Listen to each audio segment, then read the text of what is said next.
मध्य प्रदेश विधानसभा चुनाव 2023 का बिगुल बज चुका है और इस चुनाव में बीजेपी एक भावनात्मक रिश्ता बनाकर मामा भांजी और बहन के रिश्ते को भुनाने की तैयारी में है। बीजेपी के नेताओं का दावा है कि प्रदेश सरकार के मुख्यमंत्री शिवराज सिंह चौहान ने महिलाओं और बच्चियों के लिए जो योजनाएं चलाई है, इसका उन्हें मिशन 2023 में पूरा फायदा मिलने वाला है। तो वहीं राजनीतिक विश्लेषक भी बहनों और भांजियों के लिए चल रही योजनाओं को बीजेपी के लिए अनुकूल माहौल बनाने वाला बता रहे हैं। लेकिन कांग्रेस इससे उल्टे बीजेपी पर आरोप लगा रही है कि चुनावी साल में रेवड़ियां बांटने से कुछ नहीं होगा। प्रदेश की जनता बहुत समझदार है। नमस्कार, आप देख रहे हैं टीवी 9 मध्य प्रदेश छत्तीसगढ़। मैं हूं आपके साथ अनुभा सिंह। मध्य प्रदेश में विधानसभा चुनाव 2023 की सरगर्मियां तेज हो गई है। ऐसे में बीजेपी की शिवराज सरकार 5वीं बार मध्य प्रदेश में सरकार बनाने का प्लान तैयार कर चुकी है। इस बार बीजेपी के शिवराज मामा अपनी बहनों और भांजियों के सहारे चुनावी नैया पार करना चाहते हैं, जिसको लेकर हाल ही में लाडली बहना योजना का मास्टर स्ट्रोक शिवराज सरकार ने लगाया है। इससे पहले भी भांजियों के लिए लाडली लक्ष्मी योजना भी बीजेपी के लिए फायदे का सौदा साबित हो रही थी। ऐसे में एमपी विधानसभा चुनाव नजदीक आ रहा है और बीजेपी नेता इन योजनाओं के दम पर एक बार फिर से मध्य प्रदेश में बीजेपी की सरकार बनाने का दावा कर रहे हैं।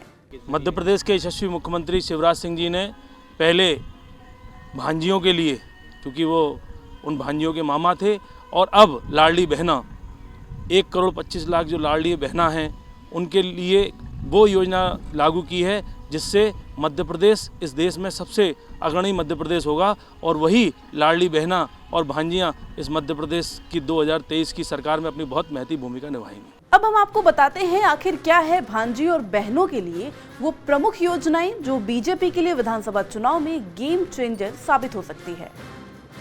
विधानसभा चुनाव में गेम चेंजर योजनाएं। लाडली बहना योजना अभी हाल ही में शुरू की गई। इस योजना से 1,25,00,000 से ज्यादा महिलाएं जुड़ी हैं। इस कारण बीजेपी और भी उत्साहित है।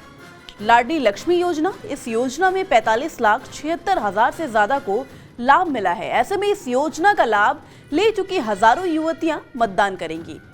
मुख्यमंत्री विवाह योजना, निकाह कल्याणी विवाह योजना, 6 लाख से ज्यादा भांजियों को लाभ मिला। करीब 1,592 करोड़ दिए गए।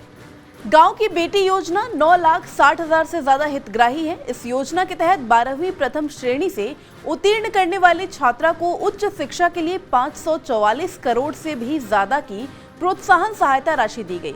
प्रतिभा किरण योजना, 67,000 से ज्यादा शहरी क्षेत्र की गरीब छात्राओं को 30 करोड़ से ज्यादा की शिक्षा प्रोत्साहन राशि दी गई। एमपी विधानसभा चुनाव में महिलाओं, बच्चियों और युवतियों के लिए चलाई गई योजनाओं का लाभ बीजेपी सरकार को मिलेगा, ऐसा राजनीतिक विश्लेषक भी मानते हैं।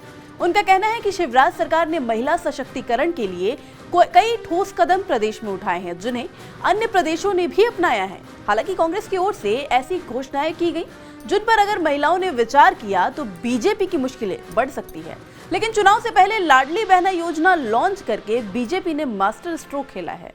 ये बात तो सत्य है कि शिवराज सिंह चौहान ने महिला सशक्तिकरण के लिए प्रदेश में कई स्टेप लिए हैं और उनको कहीं ना कहीं कई सरकारों, इवन केंद्र ने भी अडॉप्ट किया है। साथ ही लाडली लक्ष्मी योजना का प्रभाव यह है कि प्रदेश का जो सेक्स रेशियो है वो काफी सुधरा है, ये ऑफिशियल डाटा भी कहते हैं। लेकिन आगामी विधानसभा चुनाव में पार्टी के अंदर जो कुछ चल रहा है वो दूसरा चौहान का फ्रंट में ना होना, भले ही उन्होंने लाडली बहना योजना एक मजबूत कदम तो उठाया है, क्योंकि प्रदेश में लगभग 2.60 करोड़ महिला वोटर्स है और उनका जो टर्नआउट का परसेंटेज है वो भी 70, 72, 73 तक निकला है कई चुनाव में।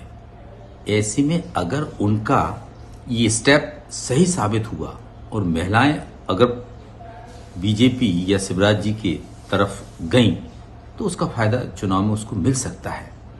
मध्य प्रदेश में सरकार बनाने के लिए कांग्रेस भी अपनी कवायद में जुटी है। कांग्रेस का भी दावा है कि चाहे नारी सम्मान योजना हो, चाहे बेरोजगारी हो, किसान की बात हो या फिर गरीब, दलित, शोषित, पीड़ित, वंचित लोगों की समस्याएं हो, कांग्रेस इन सब का समाधान करने के लिए मैदान में है। क्या तैयारी? कांग्रेस की पूरी तैयारी है। कांग्रेस में चाहे नारी सम्मान हो, चाहे लोगों को बेरोजगारों की समस्या हो, चाहे किसानों की समस्या हो, चाहे आम गरीब दलित शोषित पीड़ित वंचित उपेक्षित लोगों की समस्या हो, समस्याओं का समाधान करने के लिए कांग्रेस मैदान में है।